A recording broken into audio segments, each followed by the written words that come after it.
Pemirsa, optimisme PP Presisi berlanjut untuk terus mengejar kontrak baru. Kita akan membahasnya bersama Direktur Utama PT PP Presisi Tbk, Ruli Noviandar. Selamat pagi, Pak Ruli. Pagi, Bu.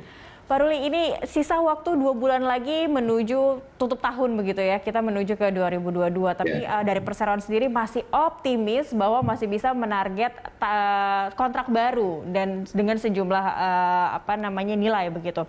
Ini apa saja atau berapa target kontrak baru untuk menutup tahun ini dan sudah mempersiapkan target untuk di tahun depan, Pak Ruli? Oh iya, jadi sampai dengan triwulan 3 ini kami sudah mendapatkan di 4,7 triliun. Dengan sisa waktu di triwulan 4 ini, kami optimis ada beberapa proyek kami sekitar totally ada 800 miliar sampai 1 triliun dan kita follow up. Ya mudah-mudahan bisa menutup di akhir tahun ini menambah target pencapaian dari pemasaran.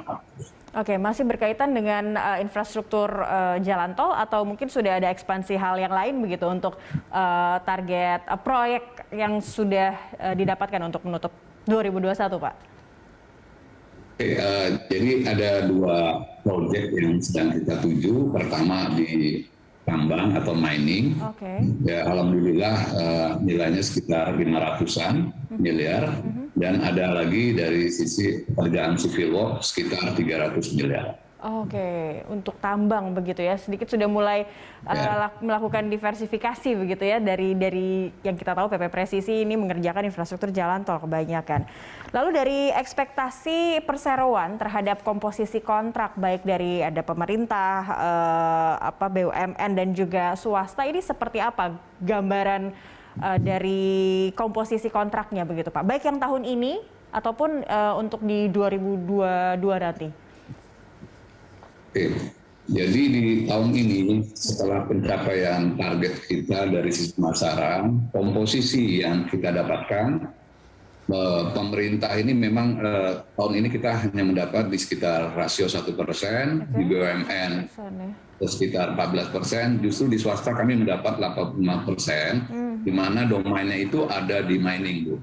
Mining. Jadi saat ini dengan pendapatan dari sisi pasar khususnya swasta, justru PP Presisi akan menjadi positioningnya menjadi maincon, Bu. Yang sebelumnya kami domainnya lebih banyak ke feeding, yang sifatnya supporting ya, Bu ya. Menjadi supportnya itu sendiri. Oke, justru dominasi mining dari pihak swasta begitu ya Pak Ruli ya. Nah untuk diversifikasi ini Perseroan tentunya ya sudah memikirkan matang-matang dan sudah mempersiapkan baik dari secara infrastruktur ataupun investasinya nanti. Kira-kira kalau untuk mining sendiri apa yang masih perlu dilakukan atau dipersiapkan oleh Perseroan untuk mulai menjalankan kontraknya nanti, Pak? Oke, jadi langkah kami berkaitan diversifikasi kami dari sisi bisnis mining ini memang tidak lepas dari sisi investasi. Nah, apa yang kita lakukan adalah kita mencoba untuk menginvestasikan dukungan dari alat-alat supaya dalam hal memproduksinya ini kita sudah firm dan konsisten terhadap apa yang menjadi capaian kita. Di tahun ini kita lakukan investasi alat, di mana hampir 226 miliar dari KPK kami, sekitar 60% itu kita lakukan pembelian alat-alat baru. Oke, dan itu kaitannya untuk mining ya Pak ya? Kaitannya juga untuk mining. Karena ada perbedaan yang mendasar juga antara berbagai peralatan yang sudah dimiliki Perseroan untuk proyek-proyek yang sebelumnya jalan tol begitu dengan infrastruktur untuk mining, pastinya ada perbedaan yang signifikan. Gini. Pada prinsipnya sebelum kami mendiversifikasi mining, kalau bicara alat ini sebenarnya sama dengan pekerjaan civil work kami. Kebetulan mining kami ini kita fokus di nikel, Bu. Nikel ini justru alat-alatnya hampir similar dengan alat-alat kita di civil work. Nah, dengan kita fokus ke mining, artinya alat-alat ini merupakan hal-hal yang familiar buat kita untuk kita lakukan pengembangannya. Baik. Untuk CAPEX tadi sudah Anda singgung, tapi untuk CAPEX di tahun depan sudah ditarget berapa besar begitu Pak Ruli, dan akan pendistribusiannya atau alokasi CAPEX-nya akan kemana saja begitu nanti Pak? Oke, jadi rencana kami di tahun depan di 2022 itu kita akan coba capex di angka 800 miliar, di mana rasio di 60%-nya kita khususkan untuk investasi alat-alat berat untuk mensupport diversifikasi tambang kami, Bu. Oke, sebesar itu ya. Lalu untuk sumber pendanaan capex sendiri Pak Ruli didapatkan perseroan dari mana saja Pak? Sumber pendanaan ini memang tidak terlepas dari kami juga pinjaman bank atau leasing, tapi kami di tahun 2022 kami akan melakukan obligasi guna mendukung pertumbuhan capek kami dulu. Jadi tahun 2022 ini mudah-mudahan dengan rencana obligasi sebesar 1 triliun kita coba lakukan selama 2 tahun. Yang nantinya komposisinya 70% untuk capek, 30% untuk modal kerja. Oh baik, 70% capex dan 20% modal kerja begitu ya. Baik Pak Ruli, kita masih ada 2 segmen lagi untuk membahas seperti apa prospek, dan di segmen kedua nanti kita mungkin akan melihat kinerja dari saham dari PP Presisi, PPRE. Dan pemirsa tetaplah bersama kami, Dialog Corporate Action akan kembali sesaat lagi.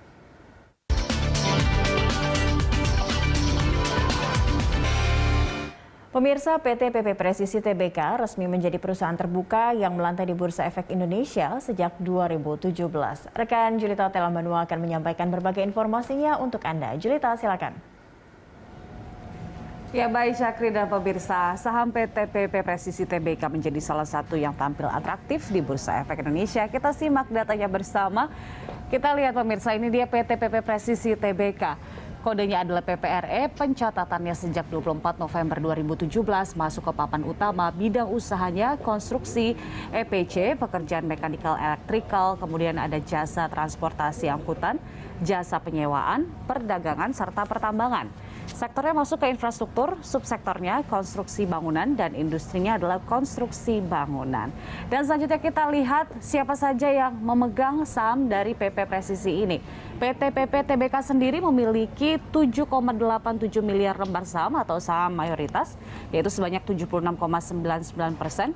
Kemudian Koperasi KPS PT PP memiliki 631,50 juta lembar saham atau 6,17% saham. Kemudian masyarakat memiliki 15,77% saham atau sebanyak 1,61 miliar lembar saham. Kemudian pemirsa, kita lihat bagaimana pergerakan saham PPRE ini sejak awal tahun. Sejak Januari tanggal 11 Januari 2021 tercatat di harga 287, kemudian cenderung turun bahkan hingga bulan Juni ini tercatat di Rp156 per lembar saham, termasuk level terendahnya sejak awal tahun ini. Dan kemudian pada bulan Juli kembali naik ke Rp175, Agustus kemudian kembali naik dan trennya terus naik hingga bulan Oktober tanggal 19 tercatat di harga Rp234 per lembar saham. Dan November ini, tepatnya tanggal 3, tercatat masih di level 200, yaitu di Rp208 per lembar sahamnya. Ya, itu dia sejumlah data yang dapat saya sampaikan. Kembali ke Cakri. Terima kasih Julita untuk informasinya terkait pergerakan saham dari PPRE begitu ya, dan kilas tentang PPRE. Pak Ruli, kembali ke Anda. Pak Ruli, kita tadi sudah melihat kinerja dari saham PPRE. Nah, komentar Anda sendiri melihat kinerja saham perseroan seperti apa nih Pak? Ya, memang ini menjadi PR kami Pak, Bu. Bagaimana kita manage saham, harga saham kita ini bisa menjadi lebih baik. Makanya dukungan dari kami bagaimana bisa menjalankan suatu program kerja yang khusus membuat kinerja perusahaan akan menjadi lebih tumbuh, dan dengan pencapaian pemasaran kami yang saat ini di triwulan 3 sudah 4,7 triliun, menjadi modal kami untuk di tahun 2022 atau di tahun-tahun selanjutnya supaya kami lebih mental, lebih servisnya lebih baik gitu. Baik, lebih ekspansif lagi ya, apalagi 2 bulan saja ini masih mengejar target kontrak dan sudah mendapatkan kurang lebih tadi kalau tidak salah 800 miliaran begitu ya Pak ya. Baik, nah ini adakah aksi korporasi yang akan dilakukan dalam waktu dekat mungkin oleh perseroan, mungkin di awal tahun begitu, untuk yang akan dilakukan perseroan untuk aksi korporasi Pak Ruli? aksi korporasi di awal tahun ini mungkin kami lebih bagaimana kita meningkatkan produksi kita dari hasil pemasaran yang di tahun 2021. Oh, oke. Kita akan fokus. Dan nanti jika ada target bicara obligasi mungkin di bulan ke-6 ya, sekitar bulan Juni kita berusaha untuk mendapatkan tambahan modal mungkin dari sisi obligasi yang kira-kira sebesar 1 triliun. Oke, baik. Tadi sempat Anda singgung soal obligasi begitu ya, Pak Ruli, yang akan dirilis juga oleh perusahaan. Siapa underwriter yang sudah ditunjuk oleh perseroan untuk itu, Pak? Gini Bu, ini kita masih proses. Oke, mau baik. kita pilih yang mana. Nah, memang dari tim kami sendiri yang sedang melakukan ini semuanya. Baik, itu untuk obligasi ya. Tapi kalau untuk anak usaha sendiri, adakah rencana untuk melakukan IPO di tahun depan? Kalau anak usaha kayaknya tidak. Oke. Karena saya melihat LMA ini sedang berkembang dan tumbuh juga cukup baik Bu, ya dengan proyek-proyeknya sendiri. Kalau untuk penggalangan dana sendiri untuk perseroan, apa yang sudah dilakukan membuka ruang untuk penggalangan dana itu, Pak Ruli? Ya kami sendiri sih sebenarnya kalau bicara membuka ruang, domain kami saat ini banyak sekali didasari oleh pendanaan dari bank ya Bu. Dari bank. Dan begitu juga leasing juga cukup banyak yang sangat berperan sekali dengan PP Presisi. Antara target dan yang sudah didapatkan mungkin sejauh ini untuk penggalangan dana tersebut, Pak Ruli? Ya kalau bicara targetnya tuh kalau saya bilang dari sisi saat ini hampir 60% kita dapat dana dari bank dan leasing. Oh baik, 60% sudah didapatkan. Baik, kalau begitu. Pak Ruli, kita masih ada satu segmen lagi untuk membahas seperti apa target pendapatan dan laba dari perseroan, tentunya dengan optimisme yang sudah terlihat dari PP Presisi di segmen berikutnya, pemirsa. Corporate Action akan segera kembali usai News Update.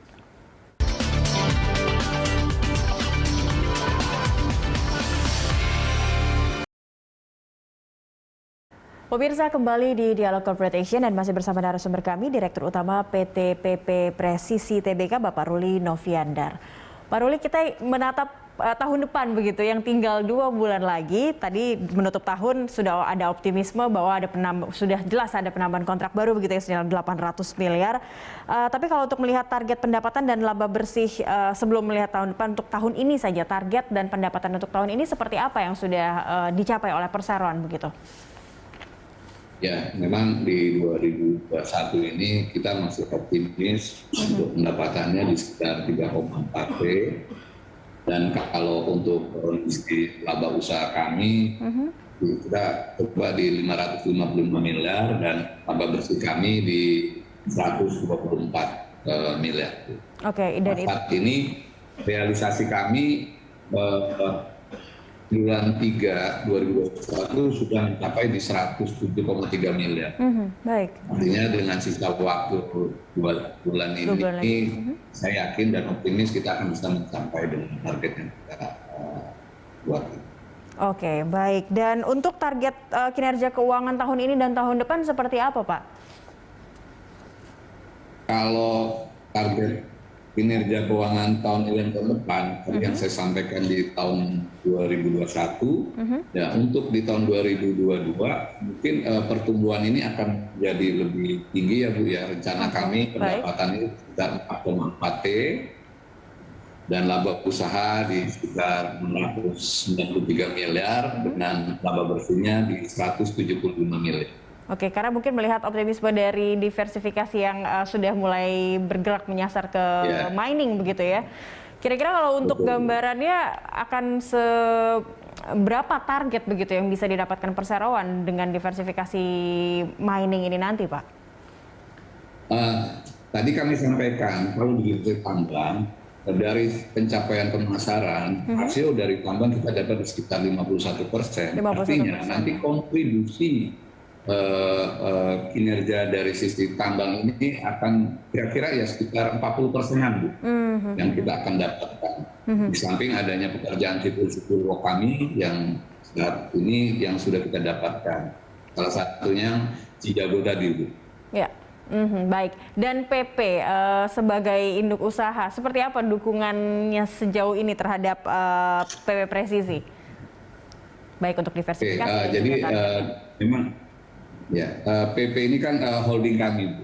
Artinya kami melakukan suatu sinergis kaitannya dengan kontrak-kontrak yang didapatkan oleh holding, baik dari sisi proyek-proyek sipil, gedung dan FTC, di mana kami berkolaborasi menjadi support utamanya.